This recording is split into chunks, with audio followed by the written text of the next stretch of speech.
Good morning, Westminster. It's wonderful to see everyone this morning. We are out of the Bible Quarantine Challenge. We are into a short series before our October series kicks off.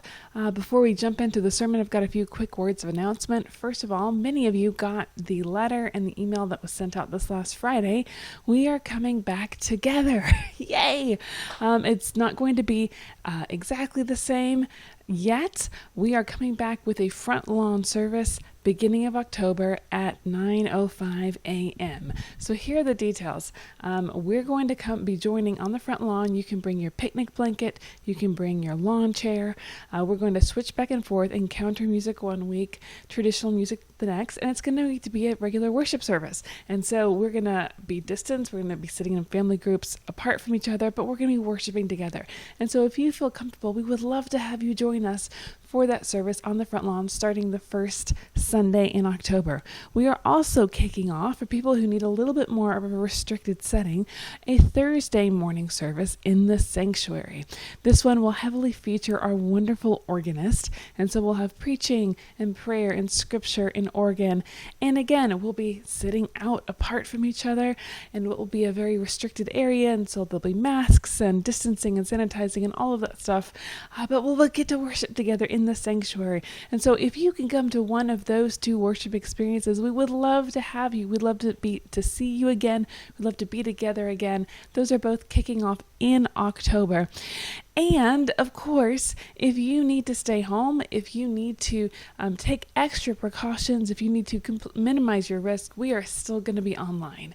We're going to be online every Sunday morning at 9:05. And in fact, we've added more times. You can find us online also 9:05, 11:05, and even 6:05 p.m. And then we're also all day up on YouTube. So however you want to engage with us, however you want to plug into worship, we would love to have you.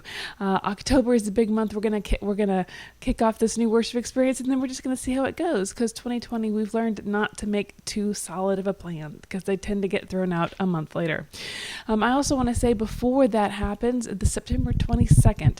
I know we have been disconnected for a while. We've been doing our best to get communication out, but I know people still have a lot of questions, and so September 22nd, which is right before the in-person worship experiences kick off, we're going to have a State of the Church Zoom call. Anything you want to ask, any information you have, anything you ever want to know about plans for the rest of 2020, plans for 2021, finances, administration, any of that, you are welcome to join in. Ask your question. If you can't be there, you can even email your question ahead of time. We'll get it asked to make sure the answer gets to you. We just want to make sure that you have all the information you want about what's going on at Westminster. And I also want to say a word. I know we've got a lot of people who've been worshiping with us who are not members of the Westminster community. Welcome. We're glad you're here. Some of you aren't even in state. That's fantastic. We would love to have you not only join in with online worship, we'd love to have you plug in with one of our Bible studies. We've got Bible studies meeting Sunday mornings, Wednesday nights. We've got an alpha that started up that's a great group. We would love to have you join in. And we also really appreciate so many of you have been expressing your generosity in continuing to give to Westminster throughout this time so that we can keep following God's heart and working after the mission that God has set in front of us, no matter what 2020 brings. So I want to say thank you to all of you who have been so generous and who continue to be generous throughout the rest of this year. Okay, friends, we are in a short sermon series. This is one of the ones I call filler sermon series, when we're kind of in between two bigger ones, and I've got 3 weeks to fill. And in this 3 weeks, we are going to talk about what it means to be a Christian in the culture wars. Now I know what you're thinking. You're thinking, what culture wars? We all get along. Everybody likes each other. Nobody's saying nasty things on the internet. I don't know what you're talking about. Well, the truth is, many of us either turn on the news, or we scroll down social media, or we read a newspaper, and we get PTSD, because that is just life right now. That is the nature of life right now. And the question of what it means to be a Christian today is not only trickier, but I think more relevant than ever before. Because the truth is, Christians are not only responsible for doing good things right now. Does that surprise you? Christians are not contributing a universally positive thing to the society. And And in our defense, there are many Christians who are genuinely confused, genuinely torn about how to engage on social media, about how to engage with their family, about how to engage things that they genuinely disagree with well. So we're going to have this series, and I'm going to call it Virtues for Christ Followers in a Divisive Age.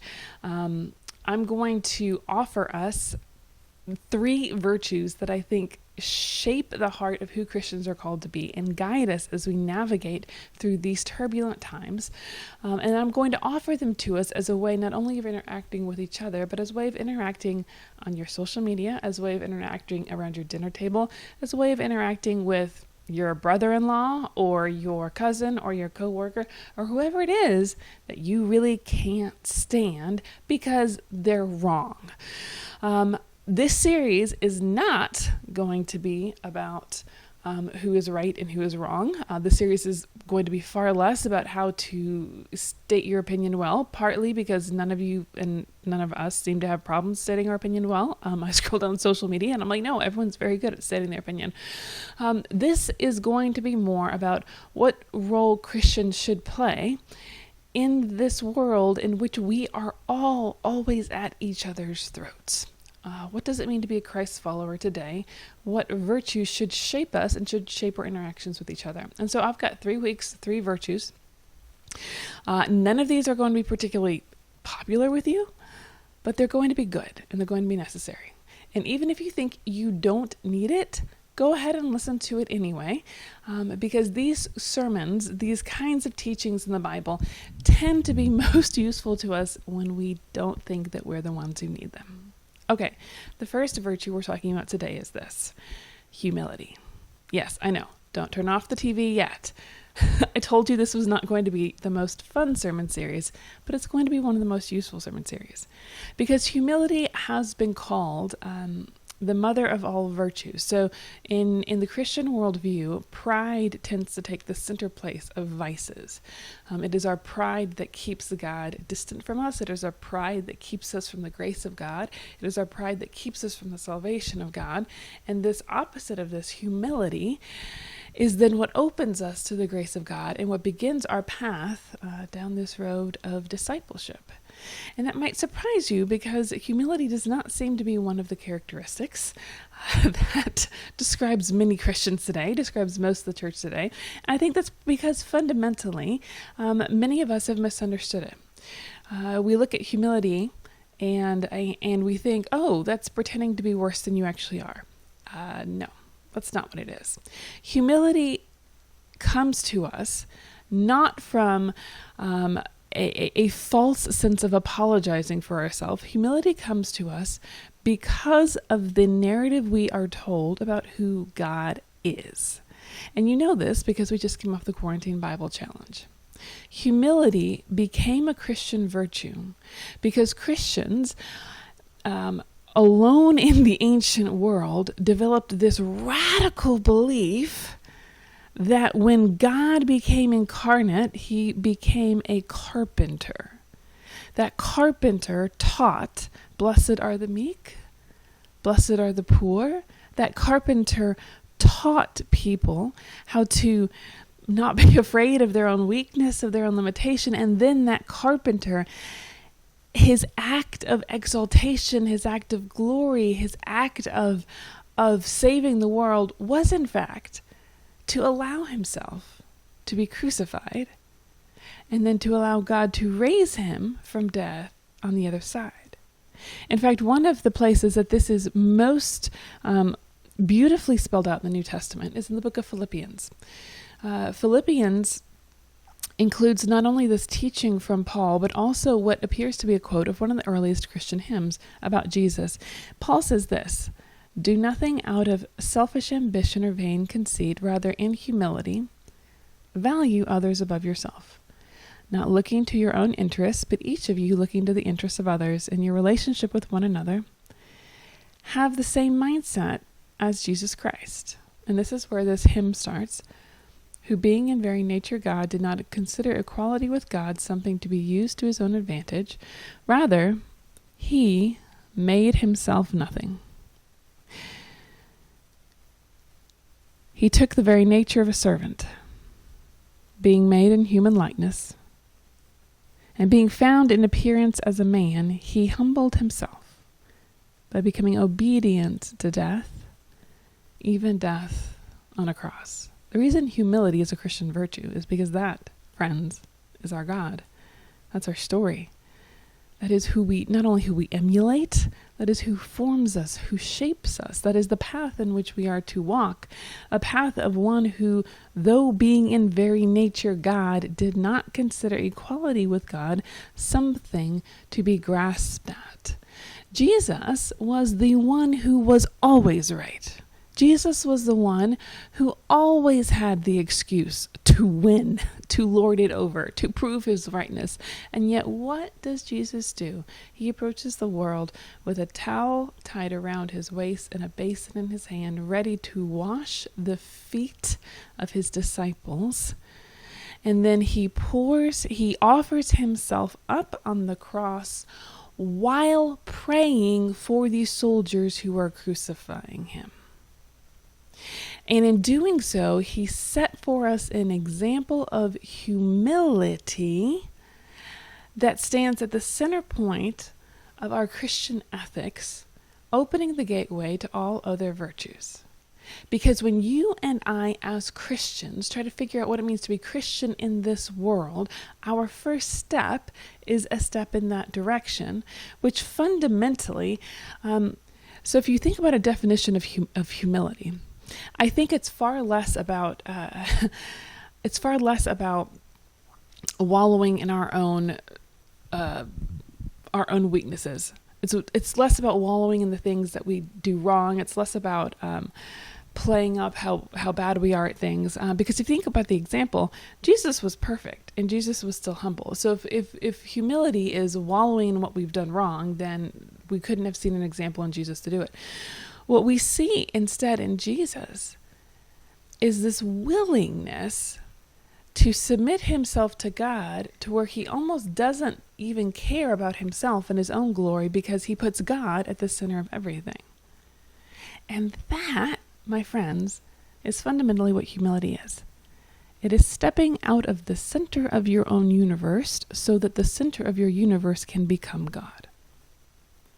It is taking yourself off the pedestal of your own idolatry so that the center of your universe can become God. And in doing so, you will become less concerned with your own weaknesses. You will become less concerned with your own accomplishments. You will become less concerned with yourself altogether. You will become more aware of what you don't know. You will laugh more easily when you get things wrong.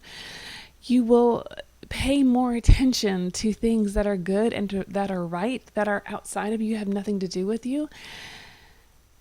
And you will take it less seriously, whether you are right or whether you're wrong, whether you do well, whether you do poorly, because fundamentally you are not the center of your own universe.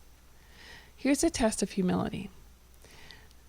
Imagine if you were to do something extraordinary. So you were to write an amazing piano concerto for the musicians out there. If you were to accomplish something new in your field, if you were to XYZ, think of something that for you that would be just a wonderful accomplishment that would happen because of God's grace to you, because of God's gift to you, but also because of your stewardship of those gifts and using those gifts well. Imagine you were to do that and the feeling that you would get in delighting that this piano concerto had been written, or this project had been done, or this XYZ had been done. Now imagine that same thing had been done by somebody else. Would you take just as much delight that it had happened? For most of us, no. Because for most of us, we are still the center of our own universes. We are still on our own thrones. We are still our own first idol. And so it is far more important to us that we are right. It is far more important to us that we are accomplished. It is far more important to us that we are at the top of our own game. And it is less important to us what God is actually trying to do in the world. You see why this is not going to be your favorite sermon series. But friends, this is what the path of discipleship looks like. The path of discipleship in walking this Philippians road that Christ set in front of us is becoming people who no longer worship ourselves, but becoming people who have centered our universe around God. And in doing so, in taking ourselves off of the throne of our own idols, we become people who are less concerned about ourselves, and we become people who are more concerned about the things that concern God. And here's where you see what this has to do with the role of Christians in the culture war. And here's where you see what this has to do with the role of Christians in social media and at the dinner table and everywhere else we engage with people who may or may not disagree with the way we see the world. You see, the problem with humanity is that we are a people who really want to win. We are people who really want to be right. We are people who really want to be at the top. We are people who really would like to tear everything else down so that we can achieve everything we want to achieve. And the problem with that is that is fundamentally not what the gospel is all about. Jesus had a better right to do that than anyone else in the world. And he didn't. Jesus, who was God, came. And instead of lording it over others, he served others. And he was about God's business in saving the world. And we who follow his path and who take ourselves off our own throne will all of a sudden find our attention focused not on whether or not we're right, focused not on winning, focused not on getting our point across, focused not on ourselves. We will find our attention focused on the things of God. And therein we see why humility is so important, because it is humility then that opens the gateway to what the church fathers call charity, which is fundamentally love. Love for the world, love for the image bearers of God, radical self-sacrificing love that would give anything and everything to see God's creation restored and God, the new creation, come. Charity is the end of humility when it leads us to a place of speaking to anyone and to everyone through a lens of love. Here is what that looks like in our lives. Humility leads us to the point of centering ourselves around God and thus seeing the world as God sees it. And what happens when we see the world as God sees it? Well, all of a sudden we see that this person in front of us, who may or may not be someone who agrees with us, this person is a sacred creation of God. This person is made in the image of God. This person is one whom God deeply loves. This person is one who God died to save. How does my interaction with another human being change when I see them, when I see him or her, through the lens through which God sees them? Does it change the way I speak to somebody if that somebody is a beloved child of God, rather than if that somebody is my sworn enemy? You see, part of what we see here is that this ethic of humility leads us to the ethic of the rest of the New Testament, which is a radical love for the creation of God. And we are commanded in the New Testament to love our neighbors, but we're not commanded not just to love our neighbors, we're commanded also to love our enemy and everyone in between. And it'd be one thing if Jesus just said that once and got it over with, but Jesus said it and then repeated it, and then it happens again in the New Testament. Love your enemies. Do good to those who persecute you. Pray for those who abuse you. When we see what the flowering of this ethic of humility leads to, it is not a getting down on ourselves because, we should all pretend that we're not as good as we are. It is a getting ourselves out of the way so that we can incarnate the love of God to the world. Because in getting ourselves out of the way, we then become people who are capable of seeing the world as God sees it and of caring about the things that God cares about.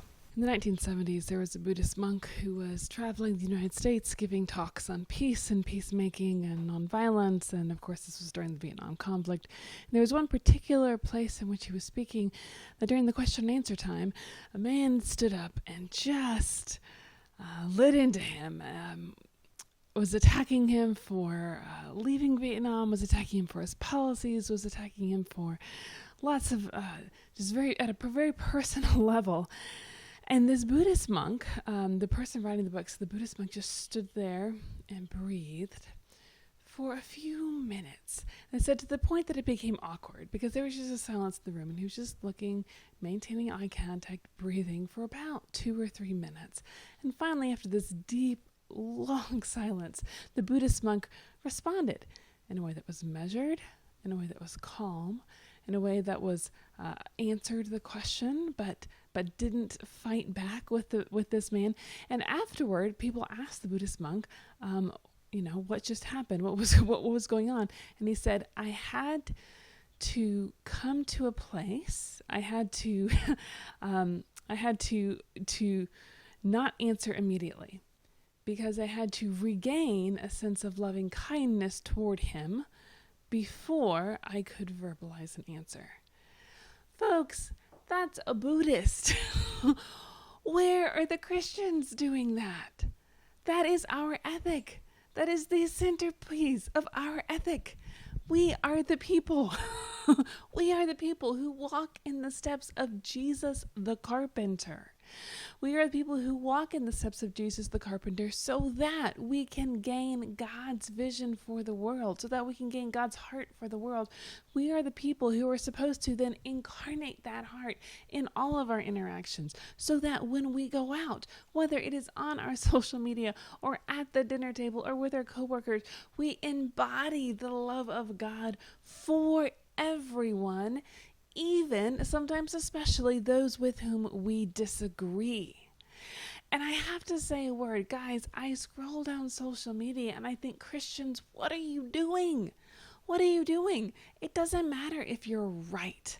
The way in which we as a people are using our language is a way that is turning people away from the God who died to save them. And if we are not incarnating, embodying the radical love of God for each and every human being on this planet, then we are failing in our discipleship.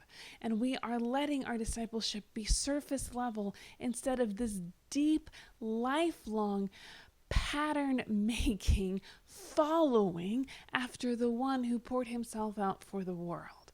Humility gets us out of ourselves, gets us off of our own throne so that we can see the world through God's eyes, so that we can love the world the way God wants it to be loved, so that we can love the people God died to save, so that we can care about the things God cares about, and so that we take our own personal failings and successes less seriously, because ultimately, it's not the most important thing in the world. Now, through all of this, I think you've been catching, there's a subtext to all of this, that humility, that this virtue that I am suggesting as something to develop in your online persona and in your personal relationships is not just about being nice to each other on social media. This is not just about being maintaining a good relationship with your brother-in-law who votes for the wrong person. This is fundamentally about being a disciple of Jesus Christ. Because the truth of the matter is, if you and I are people who are so entrenched in our positions, who are so entrenched in our beliefs, who are so entrenched in we being the right ones, that we are unable to be changed, then there comes a very real danger that we will become people who are unwilling to be changed even by God. That if we are so trained to look at something that we disagree with and viciously attack it and go after it and cut down the people who believe that, then the day is going to come when we read something in the Bible that we disagree with. And we're going to do the exact same thing.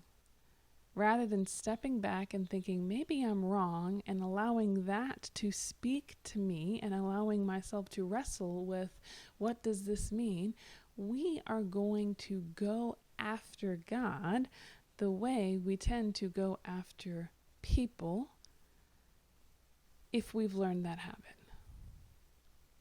Because the virtue of humility is ultimately about becoming people who are open to the changing of God within us. And I want to say, I do think this is a lifelong practice, but it's one that you have to make a turn for pretty soon if you're going to do it. You're going to perfect it throughout your life. You're going to perfect it throughout your life, but there comes a point where you just make a decision. So I remember when I was in college, my various schooling taught me how to win a debate, right? So this is what school does. School teaches you how to be right. School teaches you how to win. School teaches you how to win while sounding really smart. And I learned that. I learned how to use texts as weapons. I learned how to use the Bible as a weapon.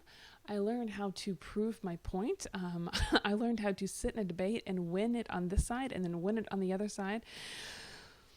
And then when I got out of school and I still had that muscle very strong, and I still had that tendency very strong, I got into church and actually working with real people and working with on the ground and having discussions with people. And I discovered very, very quickly that my need to be right was interfering with my desire to be a Christian. And there came a point, I remember one particular email thread that was going back and forth, and I kept it going because I'd gone over the argument several times in my head to see if I wasn't above being wrong. I was like, maybe I'm wrong, but no, I'm not. I am right, and he's wrong. And so I just kept it going with like, here's my evidence. And this email thread kept going and going and going. And at some points, and it was devolving into personal attacks. It was devolving into something that was just not going to be constructive. And at some point over those email threads that kept getting exchanged, I heard the voice of God speaking. Not literally, not in my ears, but there was this movement in my heart. There was this movement in my heart asking me, what are you trying to do right now? What are you trying to do right now? Are you trying to bring him to a new level of understanding with God? Because if so, it's not working. Are you trying to get this person to understand a little bit more about the kingdom of God? Because if it's so, it's not working. Are you trying to get this person to understand how much God loves him? Because you're utterly failing that. And the answer to all of those was no. I was trying to get him to say that I was right. Which is not good enough for Christians. For Christians, all of our encounters, all of our debates, all of our arguments, all of our everything is not about lifting ourselves higher as the little kings of our own universes. It is about pointing people toward the truth and the person of God through our actions, through our behaviors, through our words. And what I had to learn was that in order for me to actually do that, I had to get off my own throne and I had to stop worshiping my own rightness and I had to stop caring so much about myself, and I had to start actually walking a little bit of this path that I had been learning about in all of my schooling. And that was a changing point for me. And it's a changing point for a lot of people that I've seen walking in their discipleship, because that's what it actually brings us to as Christians, is what does it actually mean on the ground to become the love of God to the people whom God is trying to save. And how that plays out in our relationships, what that plays out with in the next step of going forward in our relationships is where we're going to pick up on in the series next week.